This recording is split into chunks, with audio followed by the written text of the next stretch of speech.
అండి నమస్తే welcome back to Ramya recipes vlogs. ఈరోజు వ్లాగ్ మనం వర్షాకాలంలో ఉన్నాం కదండి. వర్షాకాలంలో ఎలాంటి జాగ్రత్తలు తీసుకోవాలనే దాని గురించి మాట్లాడుకోబోతున్నాం. ఈ వీడియో పూర్తి వరకు చూడండి. వర్షాకాలంలో ఎక్కువగా వర్షాలు పడడం వల్ల బురద నీరు అనేది ఎక్కువగా పేరుకుపోయి ఉంటుంది.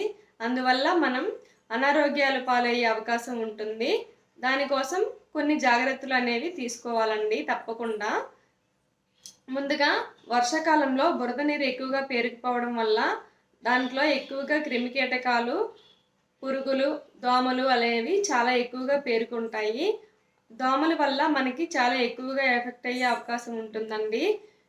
దోమలు కుడితే టైఫాయిడ్, మలేరియా అలాంటివి వస్తూ ఉంటాయి. చాలా జాగ్రత్తగా ఉండాలి. బట్టలు అనేవి ఫుల్గా వేసుకోవాలండి. స్లీవ్లెస్లు అలాంటివి వేసుకోకూడదు. బట్టల విషయంలో మాత్రం ఈ జాగ్రత్త తప్పకుండా పాటించాలి. అలాగే ఫుడ్ విషయానికి వస్తే ఎక్కువగా వేడి నీరు తీసుకుంటూ ఉండాలి. కూల్గా ఏమీ తీసుకోకూడదు. ఫుడ్ తీసుకున్నా సరే కొంచెం వేడిగా గోరువెచ్చగా ఉంటుండగా తీసుకుంటూ ఉండాలి. మరీ చల్లగా తినకూడదు. ఏదైనా సరే చల్లగా తినడం వల్ల జలుబు చేసే అవకాశం ఉంటుంది. పిల్లలకైనా ఎవరికైనా మనమైనా సరే కొంచెం గోరువెచ్చగా ఉంటుండగానే ఫుడ్ తీసుకుంటూ ఉండాలి. అలాగే ఎలాంటి ఫుడ్ తీసుకోవాలి?